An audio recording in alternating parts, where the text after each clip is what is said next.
Bonjour Cess. Bonjour. Merci beaucoup d'être avec nous. Bienvenue au micro de Bérénice. Alors aujourd'hui c'est un numéro un petit peu spécial parce que c'est toi qui nous reçois en plein cœur de ton exposition qui est en ce moment chez Louis-Simone Guérandou Galerie, ton exposition Cogito Ergo Sum. Je vais commencer par présenter rapidement ton parcours. Tu es un artiste plasticien, tu es né à Toupa en 1988. Tu viens d'une famille de 10 enfants, tu es diplômé de l'INSAC en art mural depuis 2012. Tu as depuis participé à de nombreuses expositions collectives et personnelles. Tu as reçu le 2e prix de l'association internationale des critiques d'art de Côte d'Ivoire en 2017. Tes œuvres sont aujourd'hui dans des collections prestigieuses telles que celle de la Société Générale par exemple. On peut voir ton travail en ce moment, donc depuis le 21 mars jusqu'au 3 mai, comme je disais tout à l'heure chez Louis-Simone Guérandou Galerie, donc ton exposition Cogito Ergo Sum. Qu'est-ce que tu peux nous dire un peu plus sur ton parcours artistique jusqu'ici ? Alors, je suis donc diplômé de l'école des beaux-arts d'Abidjan, mais avant j'ai été au lycée d'enseignement artistique, donc toujours dans l'enseigne de l'INSAC. Après quoi, naturellement, j'ai continué à l'école nationale des beaux-arts, qui est devenue aujourd'hui les APAD, d'où je suis sorti diplômé en 2012. Et je suis également enseignant. J'ai un diplôme d'enseignant du Centre de formation pédagogique et de l'action culturelle. Et donc depuis 2012, depuis la sortie de l'école, je suis dans un processus créatif qui peut marquer le début de ma carrière. Je peux dire que je suis un pur produit de l'enseignement des arts en Côte d'Ivoire. D'accord. Et je me suis pas mal renseignée sur ton travail, j'ai vu l'exposition et j'ai vu en préparant l'interview que ton père consignait toutes ses pensées, il écrivait très assidûment tous les jours dans un journal. Et je vois aussi qu'il y a un très gros travail en fait sur le papier, aussi sur les mots, enfin, dans ton expression artistique. Est-ce que tu peux nous parler de ces influences ? Alors, donc, je vais commencer par la genèse donc, du fait que les premières influences soient venues de mon père. Moi, je suis né au village, donc à Toupa. C'était pas commun en fait de trouver des enfants nés au village et qui étaient tout de suite orientés vers la littérature, vers justement cette nécessité de consigner les choses. Et mon père le faisait. C'est la première chose en fait qui m'a attiré chez lui. Mon père, c'est quelqu'un qui tenait à garder les traces en fait, de tout ce qui était important dans son quotidien, donc, y compris le quotidien en famille et les choses personnelles. J'ai commencé en fait, à faire comme depuis tout petit, ce qui a fait que mes premières influences donc, sont des choses liées à la littérature, à l'histoire, à la mémoire. Je ne sais pas si c'est le fait d'être très porté vers la lecture en fait, qui a créé ce lien avec le papier. Donc j'ai un lien très fort avec le papier. Je ne sais pas comment l'expliquer, c'est avant tout un lien émotionnel.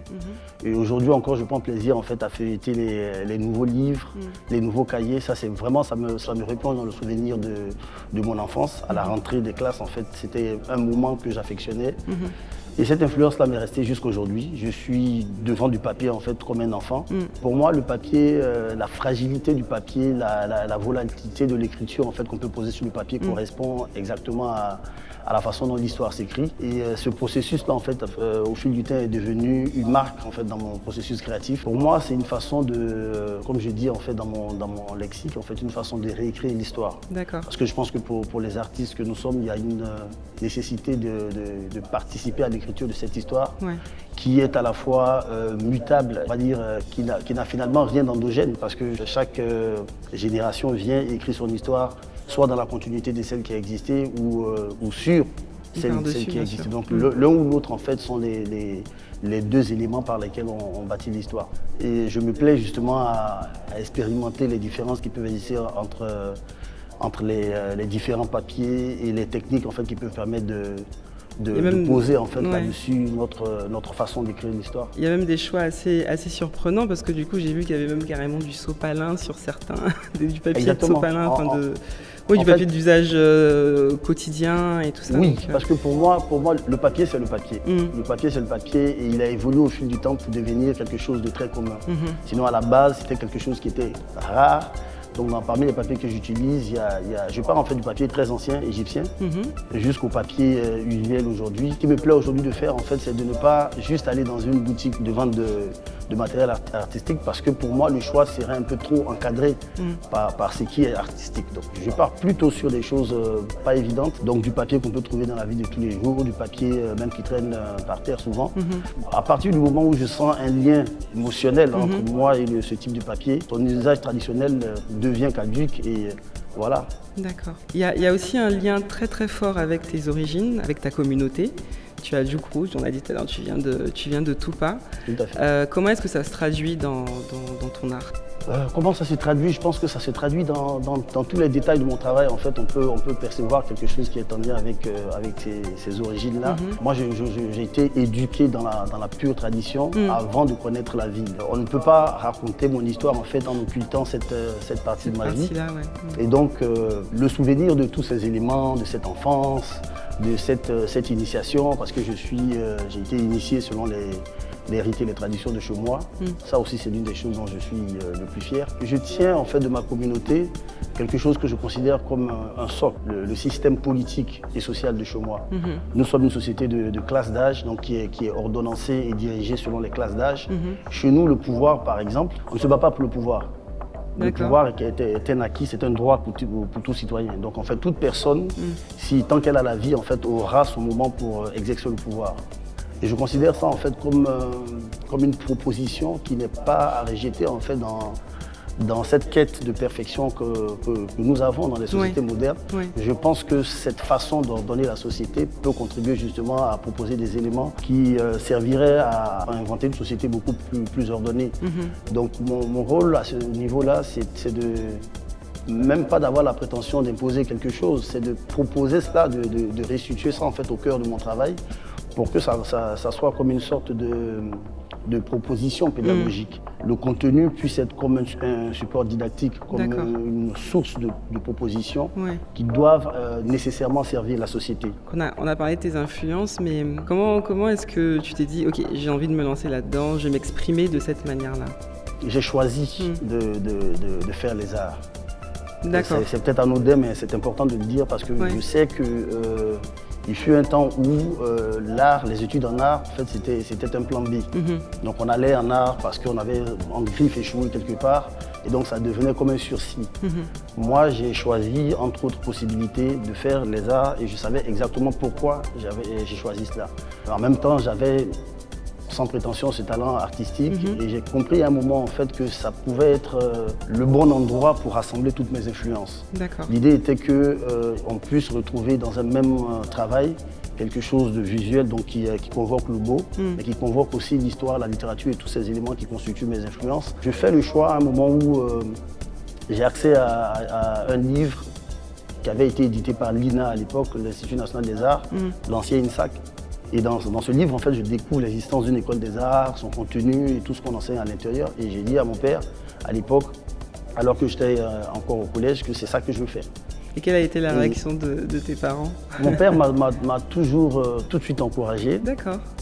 Il m'a encouragé parce qu'en fait, mon père, il m'a toujours dit, en fait, il voulait que je fasse ce que je voulais faire. Ok.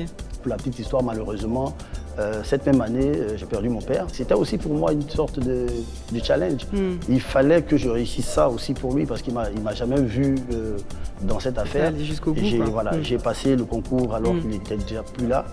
Donc il me fallait absolument réaliser cela pour moi et pour lui. Et aussi pour qu'il y ait une certaine cohérence entre ce que je lui ai dit que je voulais et ce que je suis aujourd'hui.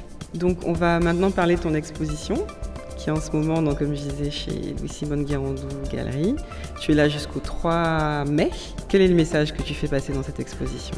Bon, déjà pour un petit mot par rapport à la galerie, peut-être que les gens ne savent pas que Louis-Simone Guérandou Galerie, c'est la première galerie ivoirienne fondée par une Ivoirienne. Je dis ça parce que pour moi, c'est des éléments qui comptent. C'est très important de le souligner. Au moment où je choisissais, parmi les propositions qui m'étaient faites, de travailler avec cette galerie, cet élément a beaucoup compté à l'intérieur. La façon dont on m'a abordé, ce qu'on m'a dit et la direction qu'on envisageait prendre avec nous qui étions les jeunes artistes à l'époque. Donc il y a cette partie en fait, de l'histoire qui compte toujours dans le choix que je fais. Et d'ailleurs, pour cette exposition, je pense que le fait que ce soit cette galerie a facilité, on va dire, l'acceptation du projet que je voulais poser. À l'origine, en fait, je devais faire une expo, c'était prévu que je fasse une expo dans cette période, mais ce n'était pas ce sujet-là. J'avais proposé un autre sujet. Et le 30 décembre dernier, j'ai été victime d'un accident de la circulation qui m'a donc valu une convalescence de plus d'1 mois. Donc j'étais dans l'hôpital et c'était compromis d'ailleurs la tenue de cette expo. On discutait encore de savoir si est-ce que le projet se tient ou pas, parce que j'avais très peu de temps pour la faire. Ouais. Pendant cette période, en fait, j'ai observé un certain nombre de choses. Et la première chose qui m'a frappé, on peut voir dans cette expo, c'est les profils des gens. Et cette attitude figée, cette émotion sans sourire, où les gens se regardent en fait sans dialoguer. Vous allez dans les ascenseurs du CHU de Cocody, vous rencontrez ces visages, ces émotions-là, des gens qui sont là, qui se regardent et qui ne parlent jamais, avec cette attitude. Et donc je me suis dit que la première des choses que je fais quand je sors d'ici, c'est de très rapidement capter cette émotion-là pour ne pas l'oublier. Ceux qui connaissent mon travail seront forcément surpris de voir cette expo parce qu'il y a une sorte d'un retour en fait à la figuration qui avait presque disparu dans mon groupe. Chez moi, c'est la thématique qui commande la technique. Donc il n'y a pas de technique qu'on ne peut pas ramener parce qu'on vous reconnaît enfin par cette technique. Moi, la prise de risque perpétuelle, c'est quelque chose qui ne me fait pas peur. Et donc il y avait une sorte de volonté d'être fidèle à ce que j'ai ressenti et à cette volonté de raconter ce vécu-là sans toutefois ramener tout à moi. Je voulais raconter quelque chose que j'ai vécu sans personnifier l'affaire. Donc cette expo, en fait, la quasi-totalité des œuvres qui sont dans cette exposition ont été réalisées à ma sortie d'hôpital, donc à la fin janvier. Ça a été fait dans un temps très court, ce qui n'est pas mon rythme habituel parce que je prends le temps, moi, de faire les choses. Mais une fois encore, le sujet me demandait de me donner de la force. Il y a eu une espèce d'urgence, il fallait tout de suite capter, fixer l'idée. Exactement, donc je suis allé là-dessus. Je savais que je pouvais faire l'expo quand je suis sorti. J'avais la certitude que je pouvais la faire. Et j'ai tout de suite communiqué cela à la galerie. Je leur ai dit que je sais que tout le monde prend mes nouvelles, tout le monde veut savoir si je vais bien, il fallait normalement que je me repose. Mais bon, c'est aussi ça le destin et le calvaire de l'artiste. À un moment donné, c'est ça qui prend le dessus sur tout, même sur votre santé. Malheureusement, j'aimerais ne pas dire ça, mais c'est comme ça. Moi, je voyais des profils muets, mais je sentais comme à l'intérieur de ces gens-là une sorte de bavardage sans qu'on ne sache ce que les gens se disent. Donc il était question pour moi de ramener ces profils, ces émotions et ce bavardage-là dans un propos sans avoir la prétention de savoir ce qui se disait. D'où tout ce charabia qui ne permet pas une lisibilité tout de suite en fait, de ce message-là. Donc il fallait être fidèle à cela, il fallait être fidèle à ces moments d'ombre et de lumière. Et puis en même temps, la petite histoire, c'est que pendant qu'on était dans cet hôpital en janvier, c'était aussi la CAN à Abidjan. Et tout autour de nous, en fait, on entendait les clameurs de la foule, on entendait l'expression de la joie des gens quand il y avait un but. Donc on était plongé dans un bâtiment, dans des émotions qui étaient totalement différentes de celles qui étaient celles de l'environnement autour. Et donc ça a donné naissance à cette autre série qui est très colorée parce que je ne pouvais pas non plus ignorer cette réalité-là du moment parce que le fait qu'on soit de là-bas n'écartait pas cette présence-là, cette réalité. Donc en fait, le même personnage, ou du moins les personnages et leurs mêmes émotions se retrouvent à la fois dans des tons très sombres et dans des tons colorés. D'où ce que je viens d'expliquer, il fallait encore une fois rester fidèle au sujet. On va arriver à la fin de cette interview. On a parlé tout à l'heure de ton parcours à l'INSAC. Je sais qu'il y a plein de jeunes qui te suivent, qui suivent ton travail depuis tes débuts. Tu as réussi à te faire un nom dans le milieu de l'art, ce qui n'est pas facile, surtout sous nos cieux. C'est pas toujours très simple pour les artistes en Côte d'Ivoire. Si tu avais juste un conseil à leur donner, qu'est-ce que tu leur dirais ? Ce que je leur ai déjà dit, ce que je leur dis tout le temps, sans avoir la prétention d'être un modèle ou le conseiller modèle en ce sens-là, je pense humblement que l'expérience est déjà quelque chose d'important à partager. Aux plus jeunes et même à ceux de ma génération, je leur dis, pour ceux qui me connaissent, ils savent que je suis quelqu'un de très patient. Je suis quelqu'un de très résilient, ça je peux le dire de moi-même. Et je prends le temps de faire les choses. Je prends le temps de faire les choses, je prends le temps surtout d'apprendre. Parce que moi, je ne suis que le fruit de plusieurs apprentissages. De cet apprentissage traditionnel, de l'apprentissage académique et de celle de tous les jours. Donc je n'hésite pas, moi, à discuter avec les aînés, à ceux qui ont fait ce travail avant nous, à ceux qui nous ont précédés, même sans se faire un nom. Donc il y a à apprendre partout. Ce que je leur dirais, en fait, c'est de ne pas tomber dans le piège des réseaux sociaux, de nouveaux canaux de communication et surtout de l'illusion de la célébrité. Parce qu'il y a un grand risque en fait dans ça, dans l'illusion de la célébrité. Le métier d'artiste, surtout d'artiste plasticien, est un métier très, on va dire souvent très égoïste, très long, très lent. C'est une carrière qui est appelée à s'étaler sur plusieurs années, même après la mort de l'artiste, son œuvre devrait vivre et devrait susciter d'autres choses. Donc on n'a pas de limite de vie en fait dans ce qui est notre carrière. Ceux qui veulent se faire une carrière doivent se dire que le temps est pour nous en fait, le temps nous appartient.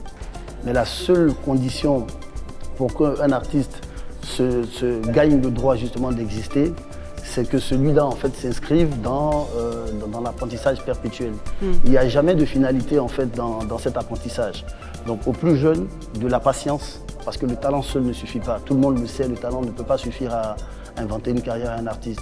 Il faut se cultiver, il faut être à l'écoute de l'évolution même de l'art, de l'évolution du marché de l'art, parce que tous les ans, des choses nouvelles arrivent, tous les ans, des artistes nouveaux émergent, et il faut pouvoir exister malgré ces nouvelles contingences.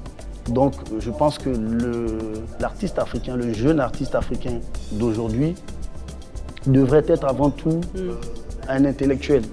Un intellectuel, je le pense, parce que l'art est en train de s'intellectualiser au fil du jour. Donc il faut des artistes, c'est vrai, qui ont du talent, mais qui puissent formuler une idée, qui puissent même en dehors d'une exposition, dire ce qu'ils sont. Et pour moi, c'est ça qui me manque le plus. Et c'est pas impossible de le faire. Aujourd'hui, il y a pas mal d'artistes ivoiriens qui ont réussi, pas mal d'artistes ivoiriens qui ont un propos cohérent, qui ont des choses à partager. Ils devraient normalement justement prendre la graine, puiser dans ces ressources-là. Moi, et aussi auprès de beaucoup d'autres. Ce serait ça. Pour moi, il n'y a que le travail, il n'y a que le travail, il n'y a que la culture, il n'y a que la soif de connaissance qui nourrit un artiste et qui peut lui donner une chance de se faire un nom. Ok. On finit toujours l'interview en demandant aux artistes de nous parler un petit peu de leurs actus ou s'ils ont un dernier mot qu'ils veulent partager avec nous. On a déjà parlé de ton actu du moment. Est-ce que tu as autre chose que tu voudrais nous partager? Moi, mon actualité en ce moment, c'est déjà cette exposition qui se tient ici même à la galerie Louis Simon Guérandou et qui court jusqu'au 3 mai. Les gens pourront passer voir et si possible, s'ils souhaitent des visites guidées en ma présence, c'est des choses qu'on peut faire. Et puis après, je me suis installé depuis un an maintenant, en France également. Donc je vais retourner en France pour travailler sur un projet avec ma galerie en France et certainement peut-être avec ma galerie en Allemagne.